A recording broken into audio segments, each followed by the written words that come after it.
It's Wednesday. I just got rained on. All right, so I've been at work nonstop for the last week, pretty much working doubles every day.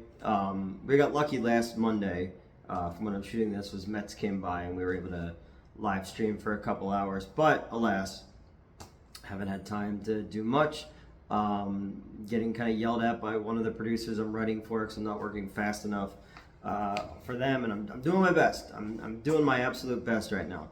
One of the good things is working these overnights has allowed me to get some writing done and also to watch some stuff that I haven't had a chance to watch that people have been asking me about. One of the things that people ask me about is the topic of this video, and that is the last Amityville movie. I'm a big fan of the Movie Timelines channel. I discovered it kind of by accident during COVID when back when I was with the other show, we were discussing the Puppet Master series. And I went on YouTube and I was typing up, the Puppet Master movies, and I found a Timelines one. I was like, oh, that's cool. And then I liked the dude's personality a lot. And then that kind of led me down the rabbit hole of watching everything that he had done at that point. Especially loved the more the How Bad Can It Be series that he did, because he talked about like the killer, the evil Bong movies and stuff like that, and the I was gonna say the evil cartoons or whatever the fuck those movies were called, where like there's like a monkey and like a mad scientist and they have like big mascot heads, because Brink Stevens is in one of them, and Herschel Gordon Lewis is in one of them, and they're pretty lousy, but they actually have some innovative stuff in them. So I like when he would do those type of things.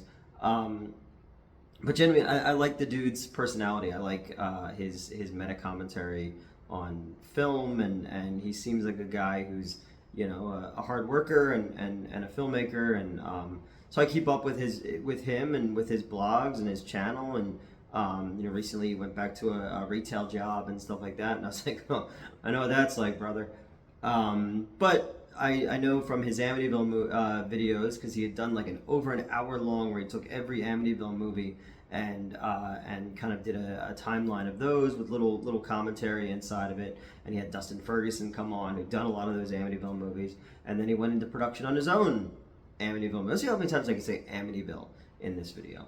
He went into production on the last Amityville movie, which I thought was really fucking funny. It's like, what do you do after that? It's the last one. Obviously, they joke about how obviously people are going to make more, but he at least owns the title, has the title of the last Amityville movie. SRS Cinema put it out. I was actually talking to them a few months back. They put out a thing for looking for concepts for the movies for these years, for this coming up slate, and we actually got pretty far in them really digging my haunted pool toy script, and I even changed it for them to make it an Amityville one. It was Amityville Pool Toy Massacre, and they really liked that, and they really liked Vampire, but unfortunately at the time Jeffrey Parker of New Vision Films in Alabama had the rights to that one. I've gotten them back since, but at the time it didn't quite work out. So so he made his own Amityville movie, and it is it works in a way where it's also a movie timelines movie as well, where it does all the things that we know from watching. If you watch the channel, you get the in jokes, you get the references, you understand who these people are, who his wife is, who his kids are, or his kid is, and all that kind of stuff. So it succeeds, whereas things like the Angry Video Game Nerd movie fails because it actually is a gift for his followers. Like, you're a follower of this channel, this is the movie of that. It's taking what we do in 12 to 30 to hour long segments and making a feature out of it, and allowing him, the person that he is the character really for the channel, to be the main character of this movie. And that stuff I really like. That all of the in jokes to the channel, all of his commentary on film and filmmaking and the world. There's usually a little segment in there where he teaches you how to do green screen. The basic plot is, someone sends him a doorknob in the mail, and it's from Amityville, and he finds himself cursed as the world is shut down with another pandemic, which explains why he would be by himself. His wife and child are in Pittsburgh, staying with her dad, and he's home alone. And the freaks come out at night, basically. So, and there's actually some, like, for it being one dude, this is great economical filmmaking. It's one guy by himself with a camera. There's explanations in there as to why he's filming everything, and it's not in like the whole Cloverfield. Like, people are going to want to see this. He has a little group of other fans and filmmakers that he's on a video call with, a little horror group, and there's a reason why he's filming everything. So they set up the rules very well.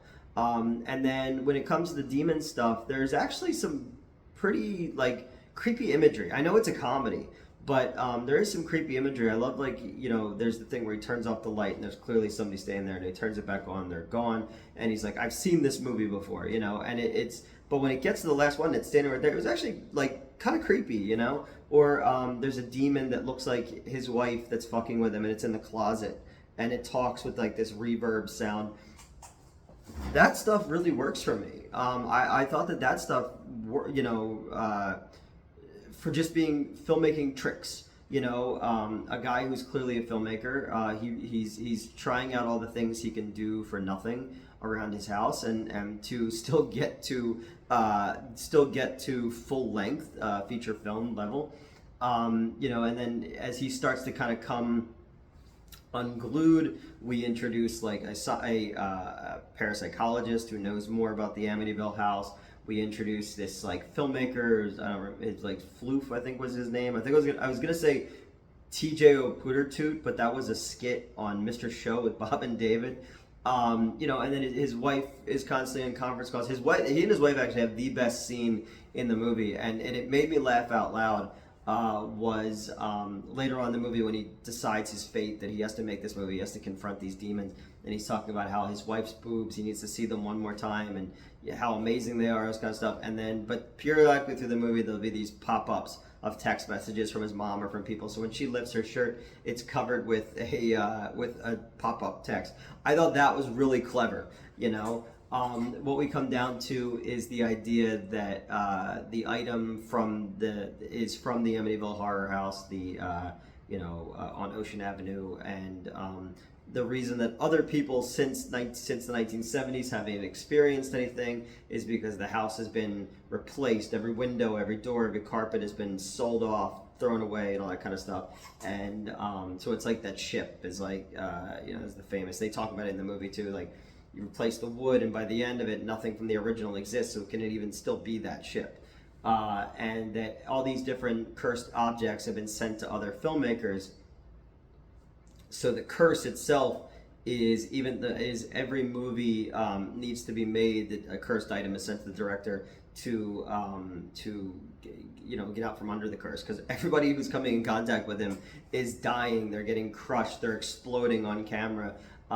So he's told that he needs to make a movie to break the curse. But I like the idea that every movie is a curse, and that's basically what he's saying here. And I know full well, not to make it about me, but it does feel like, you want to do something as simple as, like, I want to make a movie, I want to tell a story, and just everything else around it makes you eventually go like, what the fuck am I doing? Why am I doing this? Like, why would anyone put themselves through this? Especially to make like micro movies. You don't even fucking know if you're ever gonna make $1 off of it, And if it's no good, you got the people who are gonna be let down by it, but you also are gonna have the people who are gonna be like, see, told you. That's what I'm worried about. I got somebody who wants to give me an investment to make a movie, and I'm just like, well, what if I'm not any good? Like, what if all these years, all the people who abandoned me are the reason that anything I ever did looked any good, and then it's, I'm wrong, and then what if, it's no good, and then the people over on Reddit and stuff like that are like, see, told you, this fucking clown. So it does that part of it, like, spoke true to me, and this little SRS Cinema movie spoke very true to me, that like, oh yeah, they are all a curse, no matter what, but when you get something out there, it does feel like a weight has been lifted off of you. So, you know, and then he kind of, when we get to the third act, it kind of goes off the rails, where he goes into this kind of fantasy, like not fantasy world, it's but like he goes into the universe where the movie, you know, where the Amityville curse exists, and we bring back the Amityville Zoo sword thing that was a joke in the beginning, later on. You know, so it all comes together. And for the most part, this kind of movie, you know, it's made with no budget in one location, would not be my kind of thing. But because I do like this guy, and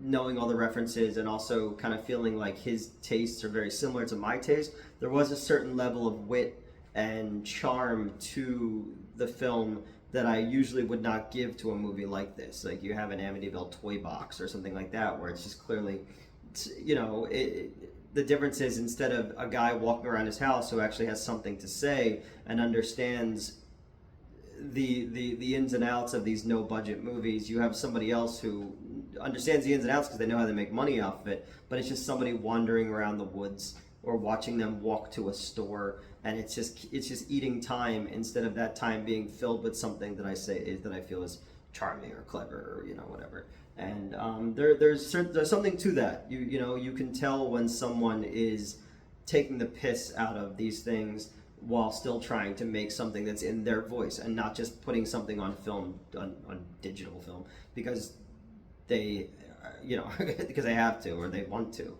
Well, I guess anybody wants it. I don't fucking know. I'm exhausted. This one kept my attention all the way through, and you know, I literally just watched his Stephen King adaptation timeline video. So I really like this one. If you're a fan of like those kind of micro budget in a box style movies, I think you'll dig this one. If you're a fan of that dude's channel, I think you're gonna dig this one.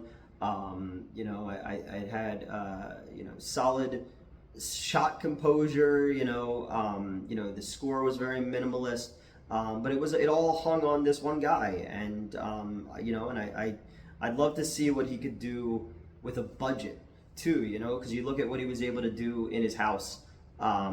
With just himself, I'd love to see what he can do, you know, given a budget. Because I've seen like other shorts that he's done and stuff like that, and I think they're interesting. But I'd love to see, I'd never seen his one feature that he talked about in the Birdemic episode, I think it was.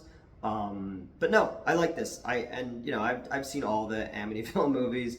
I still have a few Amityville scripts written and a couple ideas for Amityville movies. So obviously it's not the last Amityville movie, but I thought it was a clever use of that title and of the mythos of his channel. So yeah, it's free on Tubi right now. If you get a chance to, I'd say go check out the last Amityville movie. And movie timelines.